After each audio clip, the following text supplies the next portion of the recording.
Welcome to Shooting Straight, everybody. I'm Tom Kenyon, the CEO of the Sporting Shooters Association. With me today, I'm very excited, is Superintendent Lauren Leverington, who's the officer in charge of the South Australian Firearms Branch. Welcome, Lauren. Thank you so much for joining us. Thank you for having me. Really excited to be here. Excellent. Today, we're going to talk about your background, how you came to be involved in police. We're going to talk about the Firearms Branch in South Australia, its role and everything else. I'll ask some questions about the approvals, processes and everything else there. We'll go on to the National Firearms Register a little bit. We'll talk about the Firearms and Weapons Policy Working Group, which is a national group, and hopefully it'll be a great conversation. Welcome, Lauren. Thanks for coming in. It's very good to have you here. I think you'd be the first head of a firearms branch to come on a podcast around the country, so well done. Thank you. Thank you for having me. That's all right. I'm looking forward to it. How long have you been in the police for? How did you get into, what got you into policing, and then how did you end up at Firearms Branch? So I've been in policing for 23 years now. I started at 22 years old, so this is my career. It's the great passion that I've always wanted to do. Yep. So as soon as I was old enough and really probably had enough life experience to join, I did. What was it about policing you think that sort of attracted you? So I had an awesome uncle who used to tell really amazing stories. Yeah.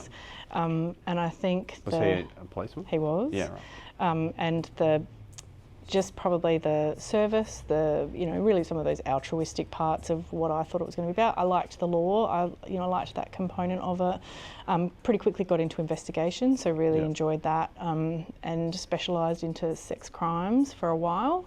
Had children, so got married, had children along the way, and then once we'd had our second, really sort of focused on my studies and promoting and getting a bit further up into the ranks. Yeah.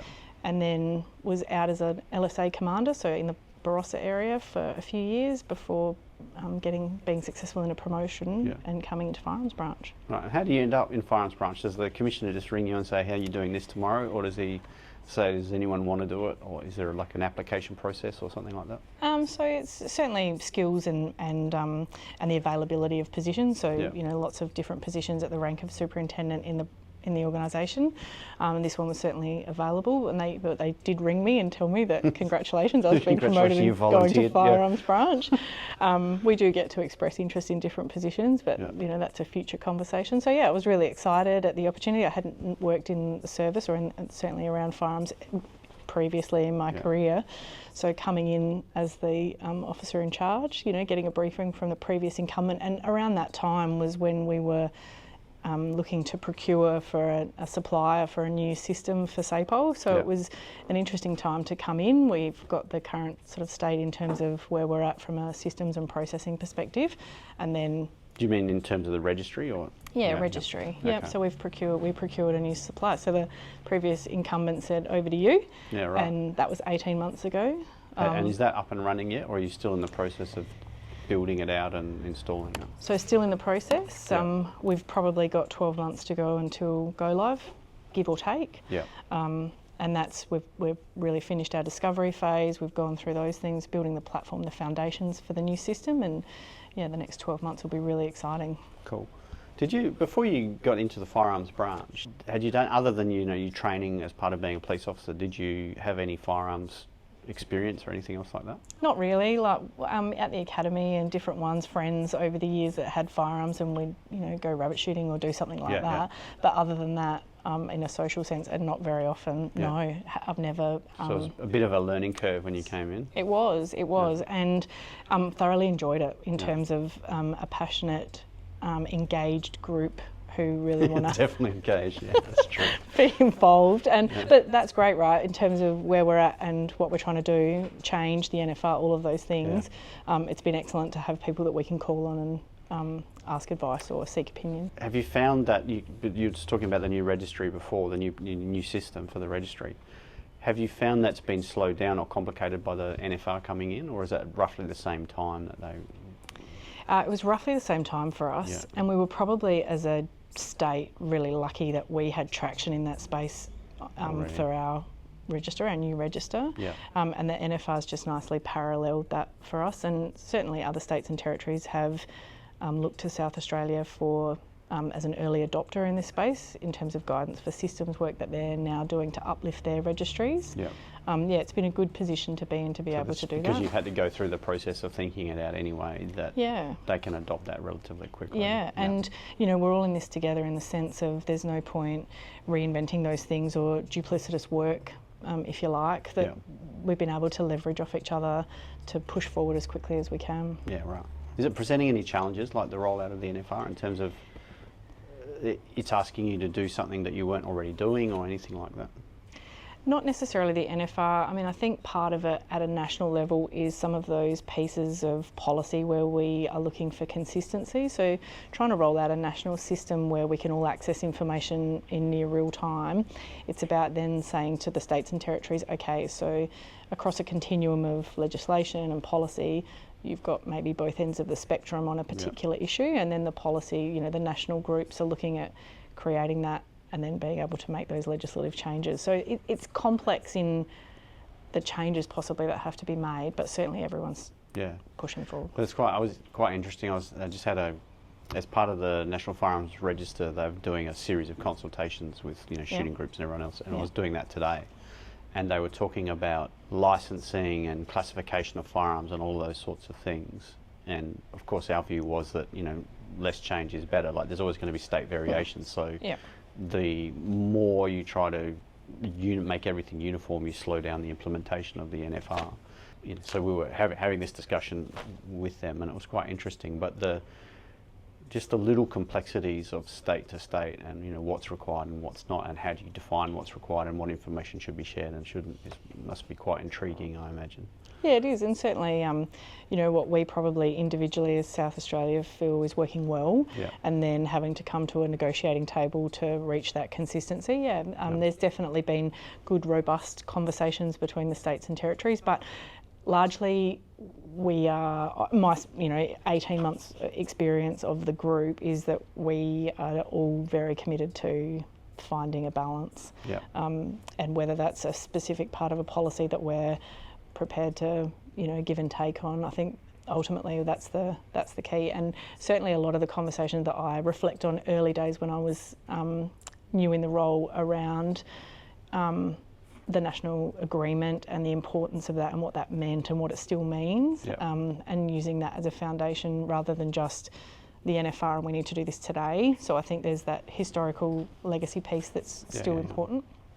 Well, it's important to us too, the NFA, in a way it sets out the rules quite clearly. I mean, our position is, as you know, because we've been talking quite a bit, is just leave us alone essentially. Like it seems to be working well.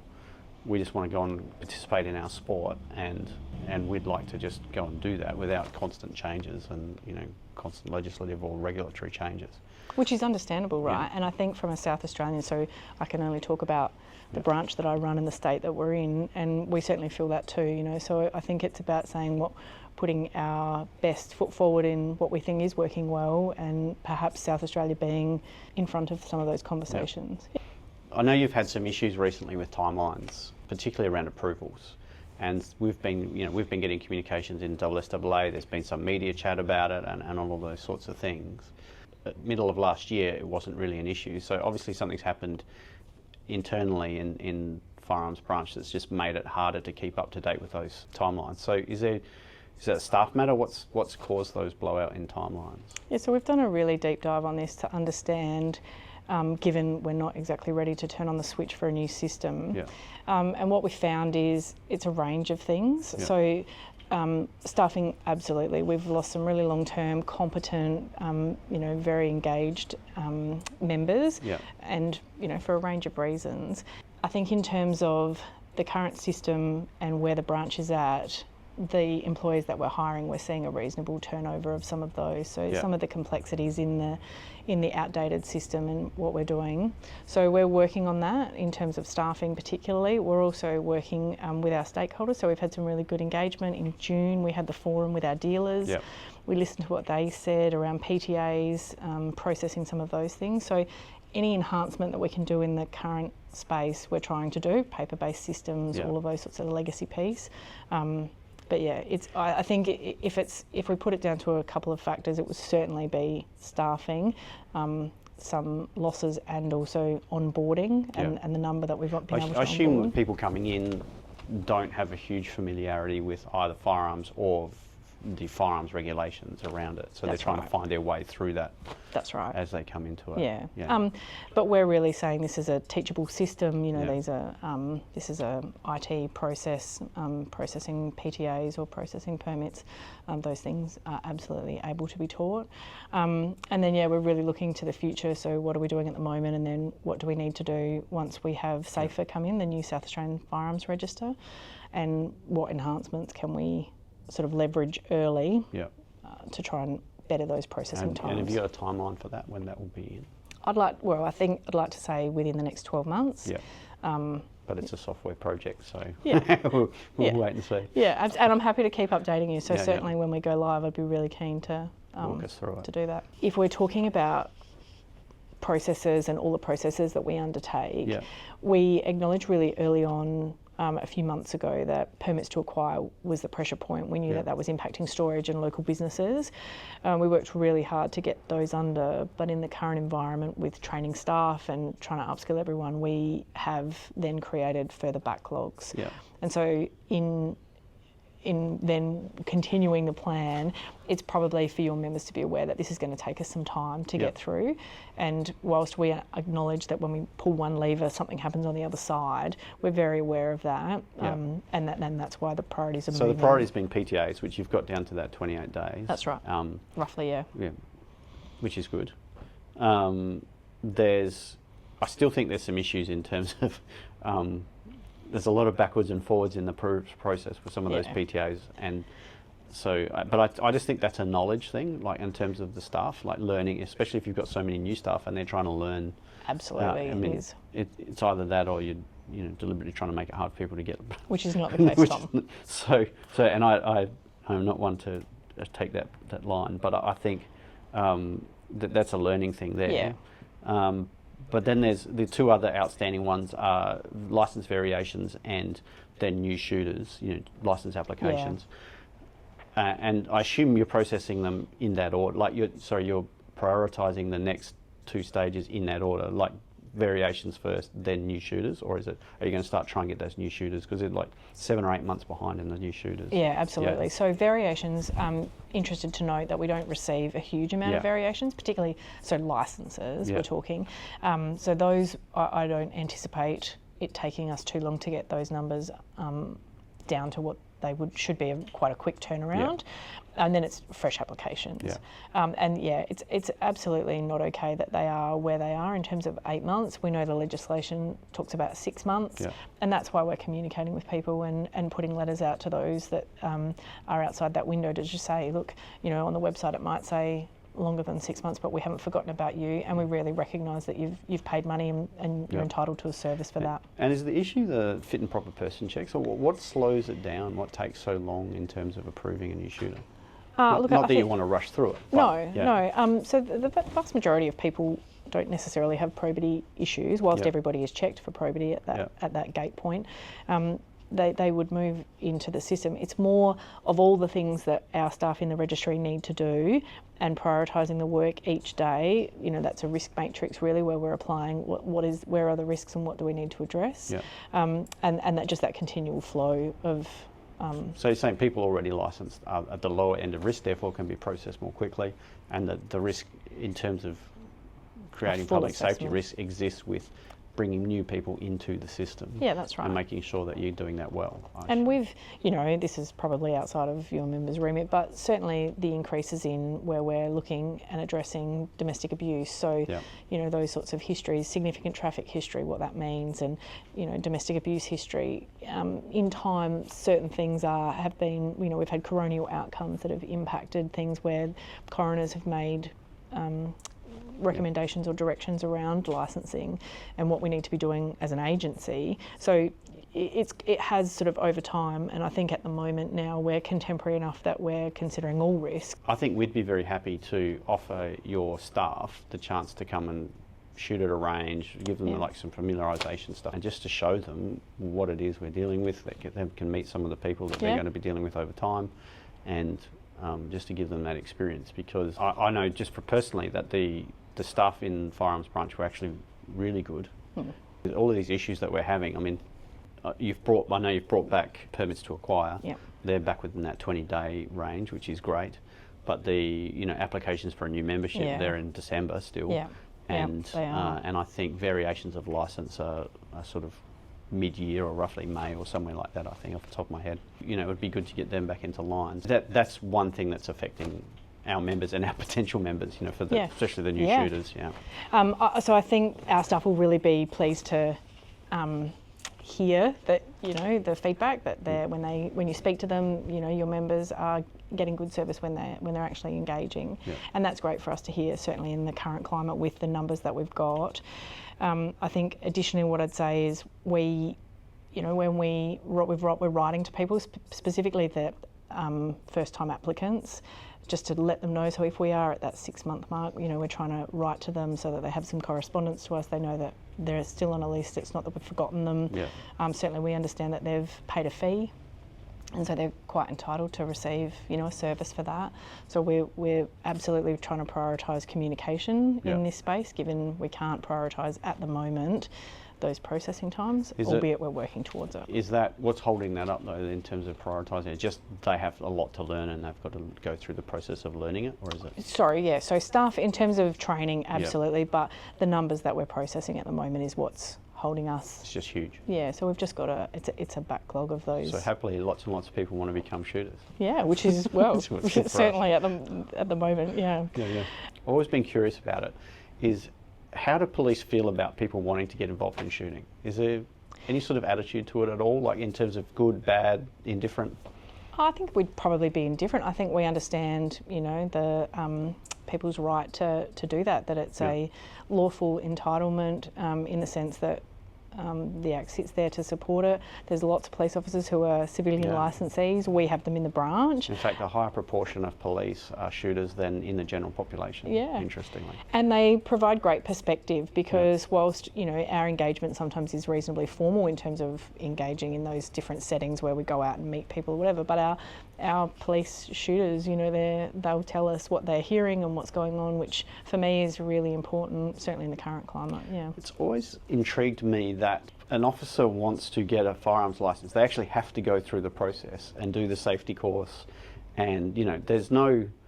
I would have thought that their service training around firearm safety and handling would have been enough. And, the fit and proper person test should be a lay down misere. I mean, they're police officers, so it shouldn't be a problem. So I've always wondered why they've had to go through that process and not been as part of their service been issued a firearms licence. So the Act exempts, we have a Crown exemption in terms of how we manage the sworn workforce and their carriage of firearms. So I think when we talk about civilians, we say it is different. It's different to a service pistol. It's different to, the way we teach you and what we teach you to do. Certainly my understanding of the people that would be members for SSAA, they're target shooters, they're hunters, absolutely what police are training their staff to do is to protect life.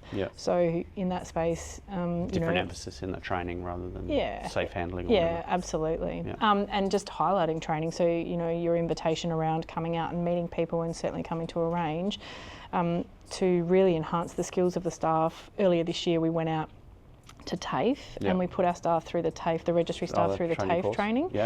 We really wanted them to understand when they were first-time applicants that were going through that process, what it was, what they were being taught, so that they had a good understanding then of, as part of that whole process, what the TAFE element was. And we found that but the staff really enjoyed the day. The TAFE staff and our staff have engaged. They'd probably had a great online. Part of that, they would have done the shooting component, the practical component, so shotgun and rifle. And thoroughly enjoyed it. So I think it's about, for us, it's having that complete picture whilst they're processing at the moment piece of paper, but forms, the broader picture of what that enables you and your members to do. It's really important that they have an awareness of that for us. Did they then go on to get their firearms licence, any of them? I didn't actually ask them whether that was they're probably qualified. Yeah. What sort of numbers do you get in the door every day? It varies, as I'm sure you can appreciate. We would probably see between 30 and 50 permits to acquire a day, probably higher on a Monday, because over the weekend, as you can imagine, everyone was shopping. Applications, we can see anywhere from 5 to, say 25 any given day. There's a lot of factors that contribute to, when we think people either renew or apply for their firearms licence. That could be related to Christmas, or it could be related to, pay impacting things during the year. It could be that they see a backlog, so instead of applying for a 3-year licence, they apply for a 5-year licence. So that, so all of those, we try and really understand some of the demographics around the rationales for people. But yeah, it really does. We look at over the each financial year, and we provide data in the annual report for SAPOL, but it's reasonably consistent. So I would say that year on year for, let's say, the last at least 3 or 4 years, and COVID is in there as well, I would say. But yeah, the data in terms of how many PTAs, we have seen over time, we talked about this in some forward-facing media we did, that PTAs have increased, by a reasonable amount, a few thousand year on year over the last 3 or 4 years. But last year we saw a decrease. So it's the amount of licensees and the amount of firearms in South Australia is a reasonably consistent figure, certainly over the last 5 years. Right. You didn't see an increase during COVID of people wanting to get their licence or anything like that? No, the data shows so firearms moving within the community, yes, increase, but certainly not new shooters. Yeah. Yeah, right. Yeah. That's interesting, because we some of the other states, I think, have seen an increase, like a COVID bump, as a result of people wanting to get into hunting particularly. Like, COVID sort of got people thinking about food supply and, self-sufficiency and all of that sort of stuff. Yeah. So that would be quite interesting to see. But it's interesting that we didn't get a similar bump here, to be honest. Yeah. Probably the other area where the work you're doing impacts our members is there's the national group, it's the Firearms and Weapons Policy Working Group. I understand is basically all the heads of firearms branches around the country. But perhaps you might explain. It's sort of a bit mysterious, I think, to shooters. So what is it? What's its role? And who's on it? Okay. Yeah. So I don't think it would be any great mystery to your members that all of the heads of the different registries around Australia come together and talk about contemporary issues and concerns, emerging trends. Everything's really on the table in that sense. And that national forum that we have the opportunity to discuss, it really is leveraging all of our skills and experience in this regulatory space together. Yeah. I think the NFR has certainly been a highlight for us as a group in terms of working through policy papers and understanding those things. But, it's existed for a really long time, and they've been able to achieve some really great outcomes from a policy perspective before the NFR. And we've even spoken recently about the fact that it'll exist for a long time after, just dealing with those operational issues, Is it just the heads of firearms branches? Are there any outside groups on it at all? So appropriate Commonwealth agencies sit on that national forum as well, but no external stakeholders in that sense. All government. Yeah, absolutely. And government is the appropriate So it's an internal discussion group inside government, essentially, I assume. That's right. So you'd have the Crime Intelligence Commission, can't remember the name of it. It's a national body run out of the federal government. That's right. Australian Crime Intelligence, ACIC. Yeah, so that'd be on it, I assume. And there'd be, I suspect, there'd be a Attorney General related group that might be on it as well. Is it to start the development of new legislation? Are you trying to coordinate nationally in terms of regulation? So you're trying to get some standardisation across the country? What comes out of it? What are the outputs? We're definitely looking at nationally consistent policy responses or outcomes to emerging or current issues and trends. So each agency or jurisdiction is responsible for bringing to the table contemporary things that are impacting their registries or the state that we're representing, and then using that platform in government to create consistency or achieve those policy outcomes as needed. Yeah, okay. Yeah. So what are your priorities at the moment? What's taking up the time?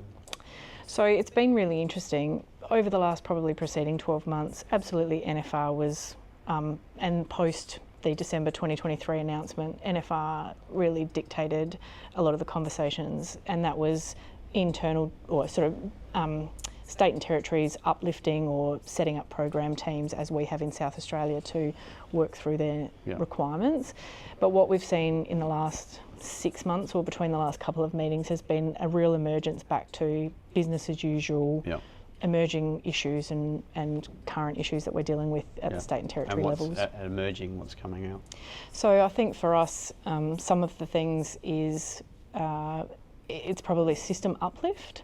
You know, some of those, and that's a business as usual. So service delivery to the community is impacted in that space, and efficiencies there. So we're talking nationally around that. Some of the differences that have probably been highlighted in the NFR discussions, you know, where can we leverage from each other? We're certainly there to support each other, so we know that there's states and territories are in different positions, whether with their legislation or not. So those sorts of things, and providing policy advice. So WA, brand new legislation, we're using a sore point in the SSAA. Well, I raised it, but I knew it was there.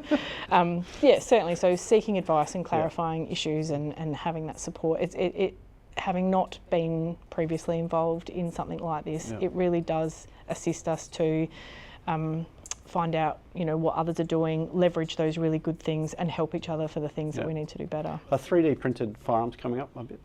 Oh, yeah, absolutely. So certainly from a South Australian perspective, I can talk to. We don't use the word emerging anymore. It's a current trend. However, you know, that's in the illicit space, and I'm certainly very aware. So I'm a bit unique in the position that I hold in South Australia compared to the other states and territories. I'm not sure whether you guys would be aware of that. So South Australia, the position I hold, I have the compliance and investigations arm, so I have sworn police officers that sit in the branch, and I also have the registry. So other states and territories, depending on their size or even the function, those two things are separate. Separate out the two, right.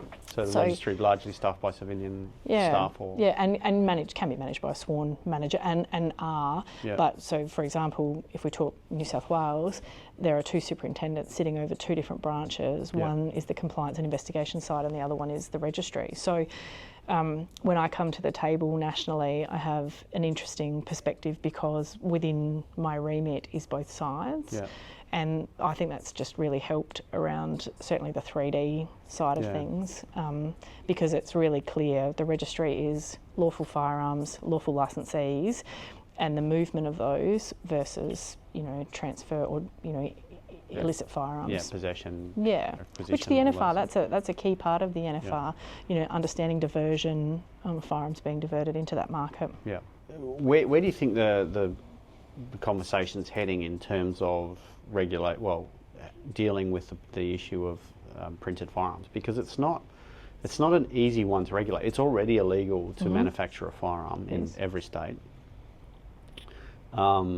And the only real way then to regulate it from that point on is starting to crack down on the materials that you use to print, or the printers themselves, which, you know, starts to, I mean, given there's all this talk of the future of manufacturing revolves around 3D manufacturing, 3D printing, restricting access to printers might run into some trouble. So it's sort of a conundrum in a way. It is. I think that ship has sailed in around 3D printers and the regulation of those.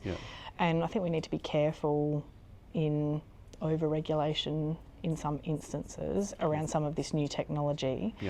I think South Australia is in a really good position around the blueprint legislation that we have pending, that will make it an offence to then possess those instructions, or it can, you know, whether it's paper or not. And I think New South Wales has done that already. Yeah, that's right. And there's another jurisdiction that escapes me, but absolutely New South Wales. So in terms of our ability to investigate and certainly be across those illicit sides, I think the blueprint legislation will help. Is there thought around exemptions for, you know, historical blueprints, those sorts of things collectors might hold, for instance, of a, you know, military rifles or whatever else, just as a historical interest rather than being able to print from or anything else, or you're looking specifically at print files for firearms? So it talks about the computer-aided design for firearms. From memory, there is definitely exemptions in the legislation. So it would just be for those people that might have something very specific and historical that we work through. But it's more those contemporary computer-aided design files where you're able to download and print. No, they're all over the place. Yeah. I shouldn't say that. I shouldn't say they're easy to find, but they are. Well, that's right. I mean, and that's part of what we need to address. And put our energies into. One area of interaction with this firearms and weapons policy working group has been around range regulation and standardisation. So, correct me if I'm wrong, but I think there's a working group within that, like a subcommittee of the working group that is around standards for ranges, for civilian ranges in particular. And that obviously directly impacts the SSAA. We have 400 ranges around the country, and over 400. So what's the direction there? Where's it heading? What are the complications around it? So the national forum that we sit on have really recognised the importance of ranges, and having a sub-working group really sort of demonstrates, I think, that we hold it in high regard. So creation of a working group where we're able to take a snapshot of where we're at the moment, and as you can imagine, there's across the states and territories there's a lot different of disparity. Attitudes, and the age of the documentation and what it covers and where it draws its information from, some of those things, including South Australia, are outdated, and we've recognised the need to make them contemporary. So what's the biggest challenge in that area, do you think?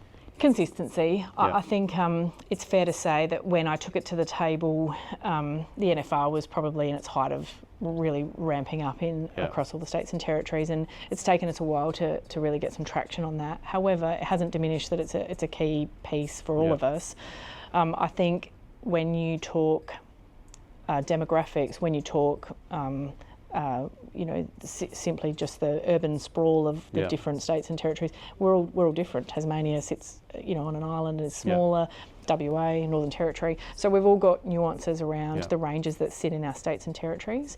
I think there's a common problem there, though, is that ranges, when they get built, are deliberately built away from population. That's right. And then over time, particularly on the fringes of cities, population comes out, subdivisions are approved and everything else, and then suddenly there's all this pressure on the range that was deliberately sited away from everywhere else. And the challenge for us as an organisation is that we're going to have to move indoors, and we're going to have to start building indoor ranges in the cities, because the majority of Australians live in cities. They're not going to want to drive 2 hours to get to a range and then 2 hours back home again. And that means, if the open air ranges are being forced further and further out to the edges of cities, then we're going to have to provide a solution in the city. And the only safe way to do that is indoors. So that's probably where we're going to end up, and it's tremendously expensive. I think that's an interesting perspective. I think we're really committed to working, we understand that operating environment. We understand that when they were built, it was a while ago for some of them, and they've now got housing estates at their back doors. But we really are committed to working with the rangers and the different groups who lots of them have been around for a long time, to step forward the best path that's got community safety and public safety as its primary focus, but to keep them open. This isn't about, so the national piece is not about closing ranges, that's not a focus. It's more about identifying, given where we are, 2025, what is the operating environment that we're in, and how can we best address it with the groups that we need to address, and the rangers, the clubs and rangers.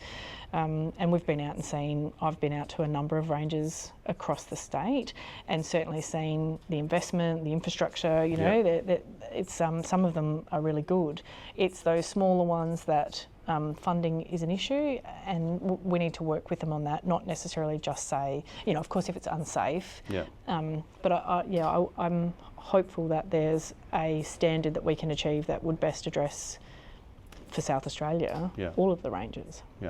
And that coming to the standard is important. So I know we've got an internal working group, our Civilian Rangers Committee inside SSAA. You would have interacted with We have, yeah. Paul Fitzgerald, who's our Vice President and also the Chairman of that particular committee. Our concern is that the templates being applied, the range safety templates that are being applied, seem to be based on military standards, and civilian shooting is definitely different. That should be taken into account. So that we've put this to the committee and everything else, and so that will be our role. I can tell this to our members. Our role is making sure that the sort of standards that you apply and that are applied around the country are fair and reflect the actual use of the range. Yeah, I think that's an important point, and that's why we have external stakeholders, certainly in the South Australian space, at the table, and we're listening to what the information that's being provided, and we're really impressed with the level of research and peer review that's been provided to us in some of the documentation that's certainly to date. I think from our perspective, it's about where the data is, and that reliable data. I understand that there is a lot of military data out there, but I think from my perspective, it's about taking an approach that's going to meet the public safety requirements and having a researched position on it. The standards that we're applying, they're not contemporary. Yeah. So but at the same time, there's a good record of safety. I mean, it is. Shooting in Australia is the safest sport in Australia. Every other sport is more dangerous. Rugby, football, soccer, basketball, hiking, orienteering, they're all more dangerous. Interesting. So precision sports, the federal government allocates them as precision sports. They're the safest sports in the country. And look, having said that, I hear what you're saying. I think that we do still see, and we can't publicise, we talk to individual ranges about individual circumstances, but we certainly see near misses, and we investigate and talk to the clubs about what's going on and why, and we certainly use that information to inform us on how we manage public safety as the regulators. So I absolutely take your point, and I think some of that information should come out in our committee in terms of the information that we hold and those sorts of things, because it's that picture of knowing that you've got everyone from a very beginner shooter on a range to absolutely proficient target competition shooters. Yeah, and we would say that's always been the case, right? That for over 100 years there's been ranges in Australia. Civilians have been shooting at those ranges for all of that time, and there are very few instances, if any at all, of injury or death as a result of that shooting. And there's perceived risk, and then there's actual risk and history, historical. I think I suppose the good thing about the good thing about shooting in a way is pretty much all physics, right? It's all about energy. It's certainly been a maths lesson, Tom. I will say. I have I became a police officer at 22, so it's been all about energy, angles, all of that sort of stuff, and is. Gravity, and all of that feeds in, and it doesn't change. That's the good thing. Physics 100 years ago were the same as physics now, and so you're right. So I think that technical expertise and what we need in that space is something that we are keen to work together to identify and come up with something that'll stand us in a good position moving forward. Yeah, cool. While we're talking about ranges, I should raise Para with you, because I know it's one of our most important ranges in South Australia. Okay. It's I think it's had an incident there. Well, a perceived incident. I'm not sure exactly the circumstances around it, but the range has been shut. It's been shut for a little while, the main range.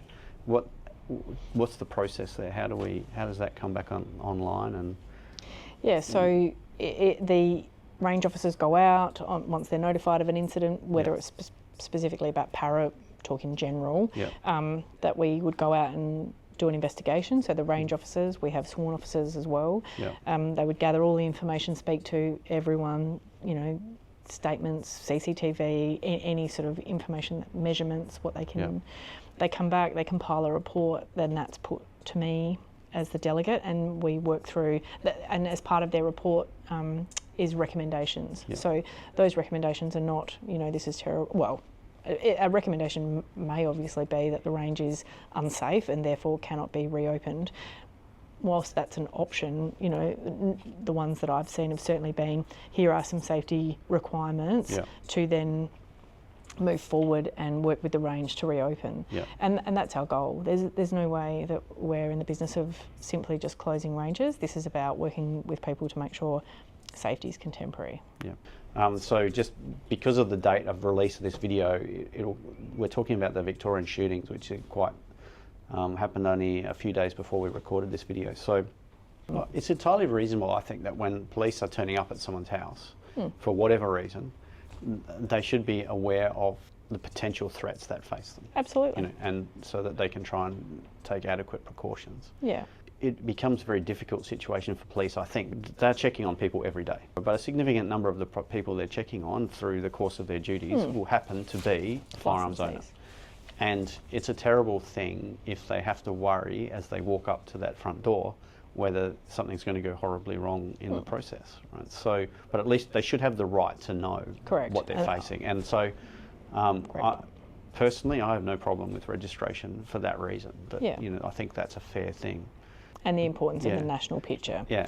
That's the key. Is people move around, they change states, and so firearms get transferred easily between states. And again, you know, if the limit of the NFR is that all it does is share information that already exists, fine. Like, I don't think anyone's really going to get upset about that. No, I mean, and knowing that it's not a physical place, the NFR is not a physical place with the lights on and people at desks, you know, processing things. We are uplifting our systems. It's a digital space where we've got that, you know, instant information. And I don't think really a reasonable person can have an issue with that. I think where our apprehension is as shooters is that it is the nature of governments to try to do more than they say they were going to do in the first place. And as a result of that, governments are considering, well, what changes can we make to the regulations, and just say, oh, it's all NFR, we have to do this, which is a great excuse when you're a government. Just say the feds did it. I say from a South Australian perspective, for the changes that we want to make, we've got a really good, robust act. Yeah, there's probably some things we could enhance, but the changes that we will make to achieve national consistency, and there's not very many, which is great, right? Because it means that for your shooters, what their regulations are and how they go about their business is largely not going to change. The digital side of things in terms of SAFER, so the South Australian Firearms Register, we're really encouraging that to be a digital thing, moving away from paper, creating efficiencies, all of that. That will be a change for your members and certainly for shooters in general, but we're here to support them through that. Well, I can absolutely say that if we can lodge our PTAs and everything electronically, that will be so much better. Absolutely, it will. Yeah. It's like, at the moment, you know, we're still filling out a paper form and sending it in, and it's like, I would much prefer to... And taking guns into police stations and all those sorts of things, you know, that's all part of the process. Lauren, thank you so much for coming in. I know we've got many loyal subscribed viewers, and if you haven't, make sure you subscribe. But I really appreciate that you came in today. We appreciate that you've taken the step to be the first head of Firearms Branch to come and, well, certainly to talk to us, but I think it's the first time it's ever been on a podcast, so well done, and thank you. Thank you. If you want to ask a question of Lauren, and the South Australian Firearms people, why don't you leave a comment down below in the comments section. We'll pass them on to Lauren, and hopefully we'll get good answers for you. So let's do it that way. Like the video if you do, please share it to help us get the word out of our podcast. Thank you very much for watching, and we'll see you next time.